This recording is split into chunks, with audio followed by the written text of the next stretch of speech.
प्रिय छात्रों, मिथिलेश ज्ञान एकेडमी में आपका हार्दिक स्वागत है। आज हम लोग पढ़ेंगे प्रश्नावली 6.2 का प्रश्न क्रमांक 6, जिसमें दिया है आकृति 6.21 में क्रमशः OP, OQ और OR पर स्थित बिंदु A, B और C इस प्रकार हैं कि AB समांतर PQ और AC समांतर PR है। दर्शाइए कि BC समांतर QR है। तो देखिए, इस टाइप के प्रश्न में हम करते क्या हैं, जो हमको दिया होता है उसी की सहायता से प्रश्न को हल करते हैं। तो हमें दिया है एक आकृति और इस आकृति में ये शर्त है कि AB समांतर PQ और AC समांतर PR है। तो इसी की सहायता से हम हल करेंगे। तो सबसे पहला काम करेंगे कि अपने हल में जो दिया है उसे ज्यों का त्यों उतार लेंगे। तो जैसा कि आप देख रहे हैं, हमने यहाँ पर AB समांतर PQ और AC समांतर PR प्रश्न की सहायता से लिख लिया। इसके बाद अगली हेडिंग डालेंगे सिद्ध करना है। तो हमें BC समांतर QR सिद्ध करना है, तो इसमें लिख देंगे BC समांतर QR, ये हमें सिद्ध करना है। इसके बाद लिखेंगे उपपत्ति। तो अब यहाँ पर प्रश्न यह उठता है कि हम उपपत्ति की शुरुआत कहाँ से करें। तो हमने आपको बताया कि जो हमको दिया है उसी की सहायता से प्रश्न हल किया जाता है। तो कहने का मतलब ये जो AB समांतर PQ पहली शर्त है, इसकी सहायता से एक इक्वेशन हम प्राप्त करेंगे और दूसरी शर्त AC समांतर PR है, इसकी सहायता से दूसरा इक्वेशन प्राप्त करेंगे। तो कैसे प्राप्त करेंगे? इस चित्र से प्राप्त करेंगे। तो आपको इस फिगर में ध्यान से देखना है कि AB समांतर PQ कहाँ है। तो AB समांतर PQ यहाँ है। तो यहाँ पर AB समांतर PQ जो है वो किस त्रिभुज के अंतर्गत आ रहा है, यही आपको ध्यान से देखना है। तो देखिए, OPQ एक ऐसा त्रिभुज है जिसमें AB समांतर PQ पाया जा रहा है। तो इसका मतलब हम OPQ नामक त्रिभुज को ले लेंगे। तो थोड़ा सा ज्यादा समझने के लिए हम OPQ को बाहर बना लेते हैं। तो जैसा कि आप देख रहे हैं, हमने त्रिभुज OPQ को इस बड़े वाले चित्र से बाहर निकाल लिया है। ध्यान से देखिए, OPQ, और ये इस टाइप था, इसे हमने घुमा के सीधा बना लिया है ताकि आपको ज्यादा समझ में आए। और AB इसके समांतर अर्थात PQ के समांतर एक लाइन है, ये वाली लाइन। तो ठीक रूबरू यहाँ पर हमने बना लिया है। इसी में हम थेल्स प्रमेय को अप्लाई करेंगे। तो सबसे पहले हम अपने उपपत्ति में लिखेंगे कि त्रिभुज OPQ में, तो त्रिभुज OPQ में AB समांतर PQ लिख देंगे, जो कि हमें दिया है। अब इसके बाद नीचे लिखेंगे थेल्स प्रमेय से।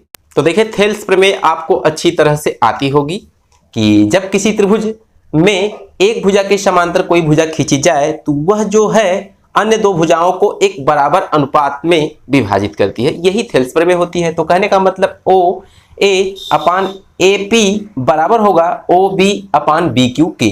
तो उसी बात को हम यहाँ पर लिखेंगे।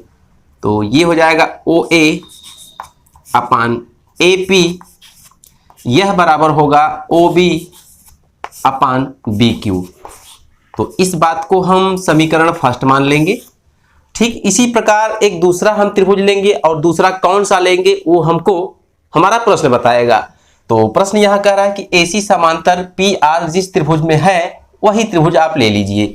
तो यहाँ पर देखिए, AC समांतर PR इस वाले त्रिभुज में है, अर्थात ये OPR। ध्यान से देखिए, OPR। तो उस त्रिभुज को बाहर निकालने के लिए केवल यहाँ पर नामकरण को हम चेंज कर देंगे तो वो त्रिभुज बाहर निकल जाएगा। हाँ, तो इसी चित्र को आप ध्यान से देखिए, हमने इस वाले त्रिभुज को यहाँ मान लिया है ज्यादा समझने के लिए। तो ये जो आपका R है, ये फिगर हमने रोटेट करके सीधा कर लिया है। तो ये R यहाँ पे आ जाएगा और ये P, ये जो पॉइंट है यहाँ चला जाएगा।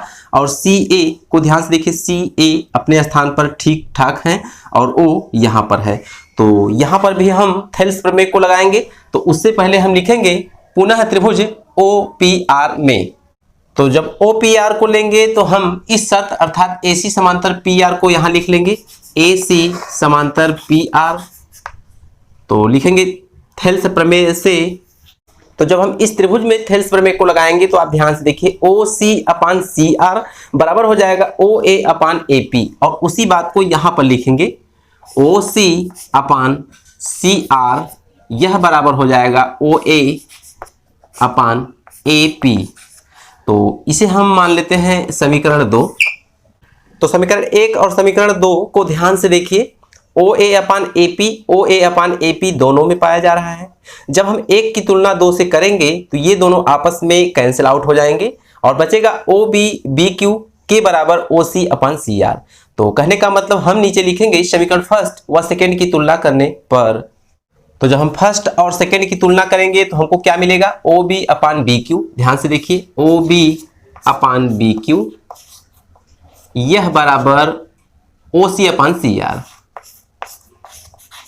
तो ओ बी अपान बी क्यू बराबर ओ सी अपान सी आर को ज्यों का त्यों हमने यहां पर उतार लिया है। अब प्रश्न यह उठता है कि यह स्थिति कब संभव है। तो इसका उत्तर यह है कि जब कोई रेखा, मान लेते हैं यह एक बीसी रेखा है, जब कोई रेखा किसी त्रिभुज की दो भुजाओं को बराबर के अनुपात में विभाजित करती है तो वह रेखा एक तीसरी रेखा के समांतर होती है। यही थेल्स प्रमेय का विलोम है और यहाँ पर थेल्स प्रमेय का विलोम ही अप्लाई करेंगे तब जाके हमको रिजल्ट प्राप्त होगा। तो नीचे हम एक लाइन लिखेंगे कि थेल्स प्रमेय के विलोम से, तो थेल्स प्रमेय के विलोम से क्या हो जाएगा, इस चित्र में ध्यान से आप देखिए, ओ बी अपान बी क्यू को आपने समझा, यह बराबर है ओ सी अपान सी आर। तो इसके कहने का मतलब ये जो बीसी रेखा है क्यू आर के समांतर होगी निश्चित रूप से। तो उसी बात को हम यहाँ पर लिखेंगे कि बी सी समांतर होगा क्यू आर। तो इस बात को आप अच्छी तरह समझ गए होंगे। तो हम नीचे लिख देंगे यही सिद्ध करना है। तो आज के वीडियो में बस इतना ही, फिर मिलेंगे अगले क्वेश्चन के साथ अगली वीडियो में। तब तक के लिए धन्यवाद।